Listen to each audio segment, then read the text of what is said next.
What is up, guys? Another video here. I know it's been a while since I uploaded, about a month. Kenel Joseph is a content creator who got his start on YouTube by ripping off other people's Minecraft videos as a young kid, and never really found his way until much more recently when he transformed into a prankster and comedian over the course of the past year or so. But just because he's now stumbled upon his magic formula for success doesn't mean that everything has suddenly become easy. Far from it, in fact. As recently as just a few months ago, he was arrested and charged with a felony while shooting a new prank. Talk about dedication to your craft. You're getting felonies over pranks, man. Wow. And as harrowing of an experience as that no doubt was, somehow Kenel simply took it in stride. From getting fired from Walmart to surviving out of his car, this young man has gone to great lengths to make something of himself by following his dream. What exactly was he up to that got him arrested, and how has he managed to become so successful while practically being homeless? Well, you're about to find out the answer to those questions and a bunch more on our newest episode of Before They Were Famous. But before we get started, please remember to like, subscribe, and turn on your notifications to help our content get as wide a release as possible. And without further ado, let's get right into today's story. Kenel Dominique Joseph was born on September 21st, 2000 in Orlando, Florida. With Kenel still being a relatively new success story on the YouTube platform, his come up hasn't been explored in that much great of detail yet, at least not until recently when he sat down with the folks at the Peer to Peer podcast, where he finally got the chance to share his life story. Kenel's relationship with fame began when he was 13 years old and living in the state of Maryland. That's when he found himself enjoying what he likes to refer to as the golden age of YouTube. What an era it was. Inspired by the content he was seeing online and a passion for gaming, Kenel started off his career as a content creator with a channel called Instant Vital, which is where he uploaded what is his most popular circa 2014 Minecraft videos. Since he didn't have enough money to own the necessary tools to rip his own gameplay streams at the time, Kenel simply took other people's content from Minecraft and series like Call of Duty while providing his own commentary over top, pretending like he was the only one playing the game. Kinda creative when you think about it. I was like taking like other people's content, like gameplay, and then I'll just talk over it. Would you pretend like it was you? Yeah. That's fire. That's crazy. I had to start somewhere, But he grew tired of doing this pretty quickly. Kenel was also particularly fond of playing the online game Roblox, and when he started uploading Roblox content next, he didn't steal footage from other people's channels. He actually recorded his own. However, a few high school associates discovered his channel, and that's when things became embarrassing, as they'd pull up his streams in class and start playing it for everybody to watch. Soon enough, Kenel found himself being bullied.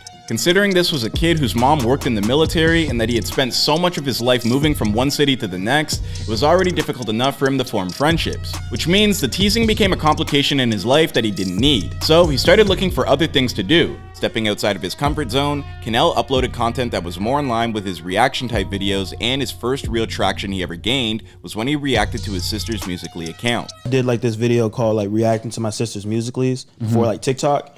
So basically, that was like my first like viral actual like video. That particular video got to around 40,000 views, and after making part 2, Kenel realized that he was gonna have to keep the momentum going. The only question was, how? Having discovered that reality-based content was a bigger draw in terms of audience, Kenel switched to a more handheld approach after his family moved to Tennessee. That's when he picked himself up a Sony camera, and for the next year, he'd film fly-on-the-wall type videos between him and his friends, just to see what kind of numbers he'd pull in.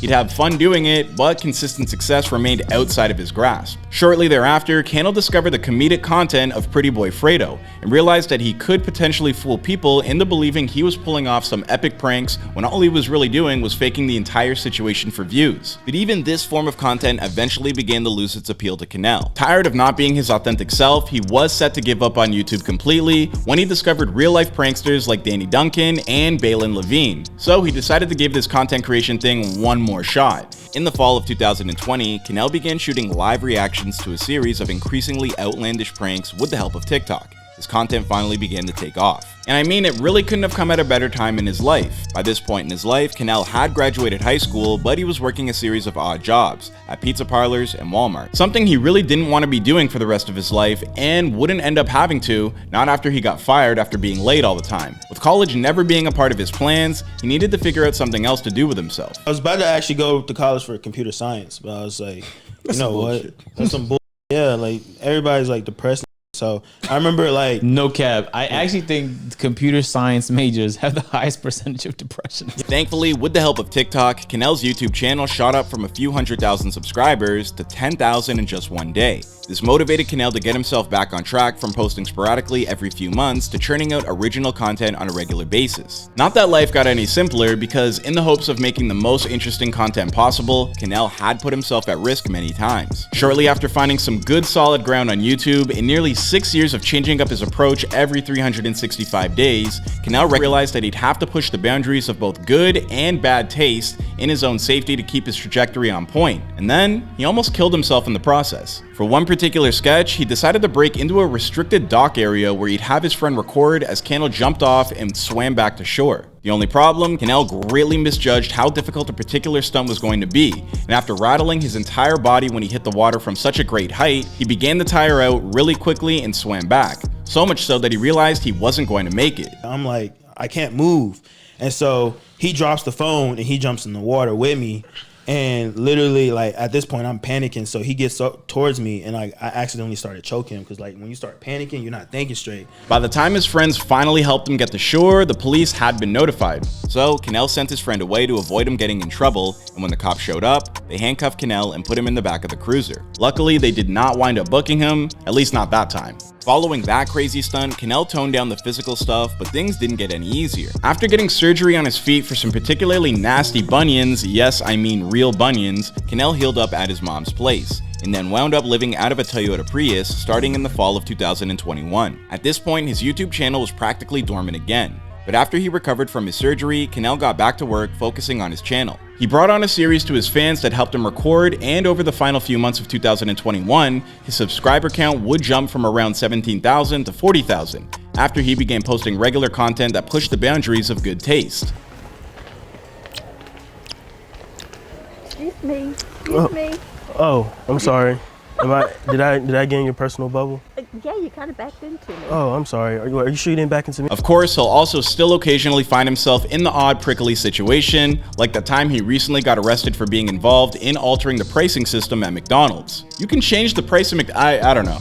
Maybe, I don't know if he should be arrested for that. That's like an act of service. Luckily, the unlawful computer access charges he was hit with got dropped after he was locked up for 24 hours. Today, Kanell's general routine involves waking up in his car in some random parking lot, traveling to a gym to grab some hot water, and then shooting all day long before posting up in a 24-hour gas station where he'll edit on his laptop. He also occasionally picked up the odd job here and there, like working for DoorDash, but after shooting a video in which he ate his own customers' food, well, I'm sure you can guess he didn't work for DoorDash much longer after that. And you had the cookies and the McNuggets? That's good. You know how I order McDonald's, right? Tell me how this right here eating my. For those of you still wondering, yes, Kanell is still living out of his car, and at this moment in time, he's just too busy grinding to change up his routine right now. He might finally buy himself a home at the end of the year, or after crossing the 1 million subscriber threshold, whichever comes first. But for now, he's not going to mess with what's clearly working for him. As for where Kanell hopes to take all of this, his end goal is to star in his own prank movie, something in the same vein as Eric Andre's Bad Trip. Will he manage to parlay all of this YouTube fame into a big-time Hollywood career? Well, we're just gonna have to wait and see. I mean, after all, this is before they were famous. Thank you everybody for watching. Please make sure you let us know what you thought about Kanell's story in the comment section down below. And once you're done that, please remember to like, subscribe, turn on all your notifications to help our channel grow. And if you'd like to check out a few other recent entries in this series, then look for our content on More Plates, More Dates, Daz Black, and Andrew Schultz. My name is Clyde Smith, and I will see you guys in another video. I don't know if I'll see you guys with this behind me, though. This may be the last time you see this brick wall. Don't worry, we're not going anywhere. Just changes. I wonder if this will even be in the video. Anyways.